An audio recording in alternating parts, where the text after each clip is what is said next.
We have to go to the gridiron because training camp has opened up for football. This is the most exciting time of the year, other than Happy Birthday and Merry Christmas. This is the third most important holiday of human history, is NFL opening up. And we've got a lot of dense conversation with the NFL's vaccination policy. This is definitely one of, I'd say, the more touchy things that they've done in the past couple of years, because the NFL and Roger Goodell have imposed a vaccination policy for players and staff alike that teams with unvaccinated players, if they cause an outbreak, not only will they be forced to forfeit a football game, but they're going to be subject to not getting their weekly pay. So this almost puts pressure onto the players and staff to get vaccinated. And we've already seen a lot of backlash from it. We have the Vikings O-line coach, Rick Dennison, who quit because of the policy, as well as the Patriots assistant offensive lineman coach. And then the players just essentially lashing out. DeAndre Hopkins, who was probably the best receiver in football, tweeting out that he's contemplating his future, and then followed up with a tweet that said freedom. We have Matthew Judon just going absolutely off the rails and dropping an F-bomb, saying the NFLPA is you know what.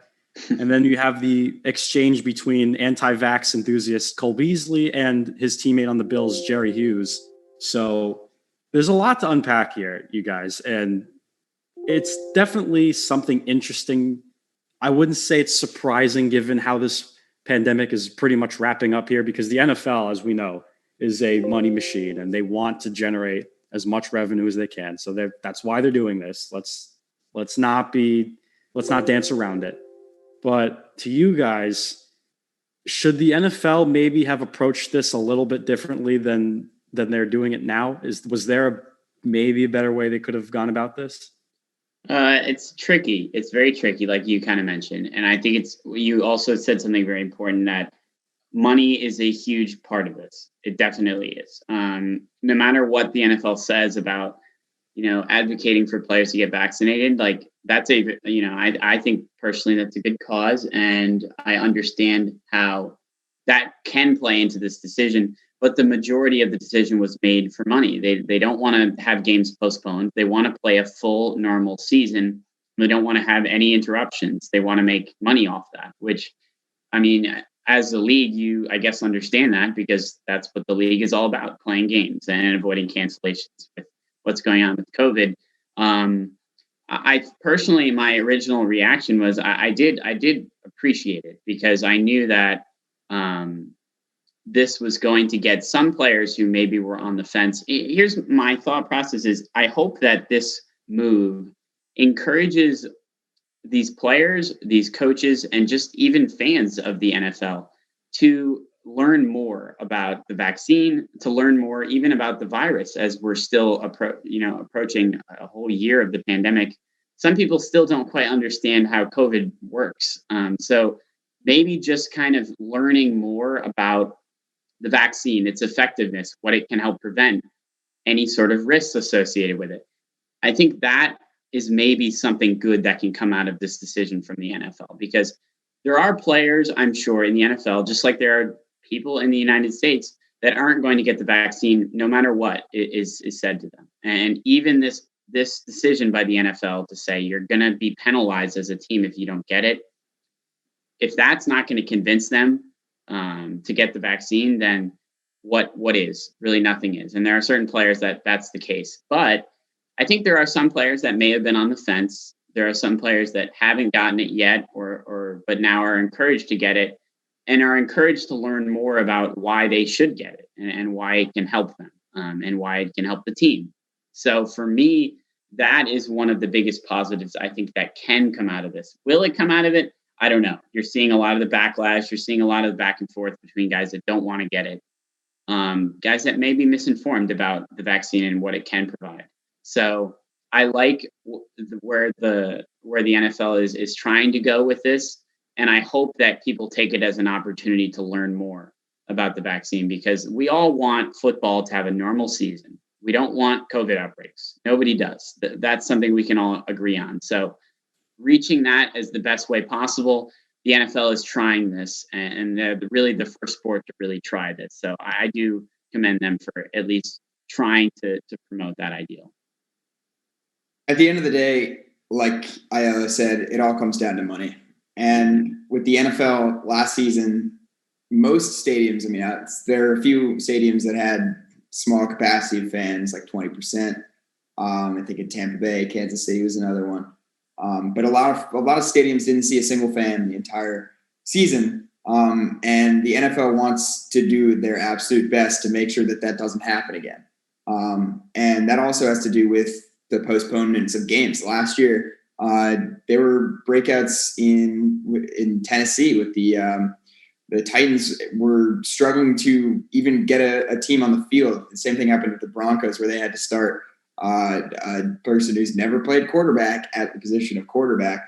And that did not end very well for them. I think obviously they were put into a hole last season because there was no vaccine for COVID-19. If you got it, there was no way to protect yourself from getting it. So it wouldn't really make sense for the league to penalize a team that had an outbreak, as long as they're following, the guidelines that are made for them. Now, in this post-vaccine society that we're in now, I don't blame the NFL at all for their policy, because when it comes down to it, it's really within the individuals on the teams.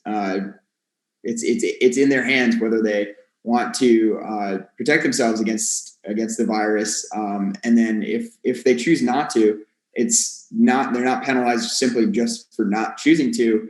But if they don't live under at least a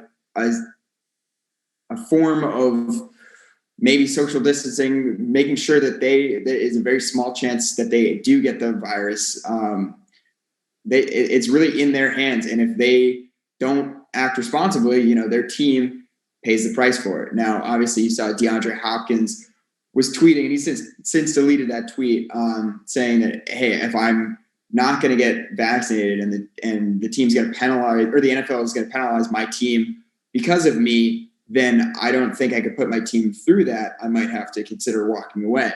Now, that seems very drastic, but obviously that's completely, that's his prerogative. And I think even though he is jeopardizing his team by not, getting vaccinated, he at least is owning up to the fact that, hey, if I'm going to put my team, in a spot where they're going to get hurt because of my actions, then I will just remove myself from the equation entirely. That's something that, it's pretty respectable about his thought process, at least on that. But as far as it goes, I think the NFL is not out of line with this rule, because they're not making it mandatory that everyone gets vaccinated. So it's not really infringing on the rights of the individual too much. But it does present here. There are going to be consequences if this continues to be an issue, if we continue to have outbreaks. So I think it is by and large a fair policy. Yeah, let me jump in real quick, Ayala, before you. I totally get your point, Quiggs, because you're right, they're not totally enforcing it; they're strongly encouraging it. But also, if you don't, if you're strongly against getting the vaccine, then it is your responsibility to be careful, to be safe, to wear your mask, and to do the proper precautions that we all had to do before the vaccine was available to make sure that you personally don't get it. And if you're not going to receive the vaccine, that is your alternative. And so it's not like you're being punished as a team because you don't have the vaccine. You're being punished if not only do you not have the vaccine, but you're also being unsafe and going out and finding a way to get COVID nowadays. So that's why I definitely understand the NFL's perspective even more. I think what's very fascinating is when the Jerry Hughes Cole Beasley exchange happened on Twitter. Jerry had one of the tweets he said to Cole Beasley, because they were going back and forth about it. Obviously, we know where Beasley stands, but Jerry Hughes was saying, "You my boy no matter what. And I'm not telling you what's right or wrong. And I'm just not the one making the rules. I'm just following them so I can play ball and finish what we started last year with the Mafia cheering us on." So clearly, Jerry Hughes pulls the play it safe card and is trying to just keep it about football. I think that was good on his part. But he's also correct. He's in no position really to tell people how to live. Now, the NFL, Sam, like you said, they pulled a strongly recommend you all get vaccinated, but I thought the memo threatening like to not pay the players and like the outbreak and singling everyone out in the locker rooms, I thought that maybe can go a little south a little too quickly, a little bit more quickly. It's certainly like a hard and fast rule. You know, they really put their foot down, which, I mean, it's tricky. You're right. It is tricky. It's very hard to judge. And I know that Roger Goodell gets a lot of crap, but he's not in the easiest position in the world. You can argue that. I think that's a fair statement. But the other thing I think they're going to run into is, I'll give you guys a quick little story. So I live in New Jersey. Obviously, they've done away with masks pretty much. You still see it pop around, but when I go into a restaurant or like the gym, let's say, that's a place where there's people touching stuff and germs can spread. There's no mask, and they don't ask you at the front desk, "Oh, are you vaccinated?" People they don't show up with it, vaccinated or not. They don't show up with it, and I have a fear the NFL is going to run into something like that. Now, obviously, the players and the owners' pocketbooks, that's the number one priority because the players are the product and the product makes the owners money. So the NFL had to find a way to kind of weave that all together and protect them. The fans, I think they're really not considering because they can just as easily lie. And I don't know if a team like Tampa Bay, who's in a state like Florida, who has been open for months now, like it's obscene how they've been able to do it, is going to ask every fan, "Are you vaccinated?" Like, or we're just going to give you like a bucks. It's a very two-sided argument you can think about it. It's very weird. It's very touchy, but I think the NFL is like we said, they're trying to just protect their earnings because they're going to make money no matter what. At the end of the day, any sport, no matter how hard you try, you're not going to compete with the NFL. It's just a known fact. And I think they're going to run into that problem, but they kept a lot of it under wraps. Quiggs, like you said, with the Titans, they went to that high school in Tennessee to practice. People were playing with COVID probably, but they wouldn't say it because, again, money at the end of the day.